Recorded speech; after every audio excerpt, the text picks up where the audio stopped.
my name's Geneva and let's make a beaded bag together. Last year I worked out how to make a beaded handbag using acrylic faceted beads, so I thought I'd share the full tutorial here. To start with, it might seem a little bit tricky, but just gather your materials and make along with me and you'll soon figure it out. For this brown baguette shaped bag, I'm using 416mm beads and 0.6mm fishing line. I've dropped a whole bunch of details in the caption, including links to the beads I'm using. Start by cutting a piece of fishing line and threading 4 beads into the center.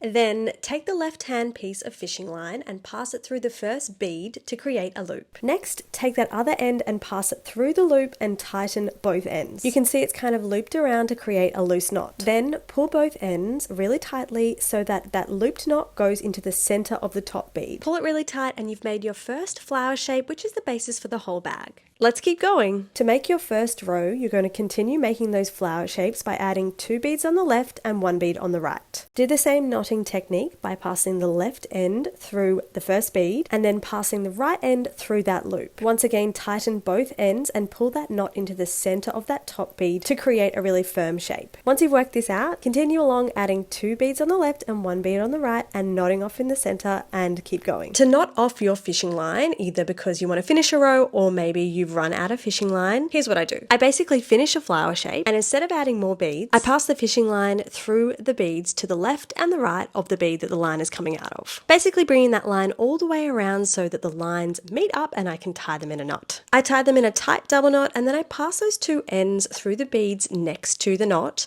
and then trim the ends on the other side of the bead. To start a new row, head back to the end and pass a piece of fishing line through the top bead. Add 3 beads on the left and then use that looping knot to tie it off at the center on the side. Take the line on the right hand side and thread it through the next bead along to connect the first and second rows. The next step is to add 2 beads to the end on the left and then use that same looping knot to make another flower shape. Use that same technique to keep adding flower shapes to make whole rows and then keep adding rows. You're basically going to create what looks like a beaded doormat. Once you've got your beaded doormat, you want to fold it in half. It's best to make the row length an odd number so that when folded in half you have a bead in the center at the middle to create the base of the bag. Start by threading a piece of fishing line through the bottom center bead. Then put both ends through the beads on each side. Grab another bead and add it to the center to create a flower shape and then use that looping knot to secure that bead in place. Keep going until you reach the top of the sides of the bag. Then I add another piece of fishing line to that top center bead on the side of the bag to start making the handle. Simply add 2 beads on the left and 1 bead on the right and knot it in the center again. Keep going until you have a handle length that you like. The last step is to finish the other side of the bag using the same method that you used on the first side. Only this time you're going down instead of up to connect the handle down the side of the bag. You can also do both sides of the bag before creating the handle. It's really up to you. And there we go, guys. This was, I know, a very complicated tutorial and I hope that it made sense. Honestly, once you master a few of those techniques, you're going to be able to make all different designs and it's super fun. Feel free to let me know if you have any questions in the comments below, or you can head to my website, collectivegen.com, or you can also look me up on Instagram, Geneva Vanderzeel, or TikTok, where there's more details about how to make this bag.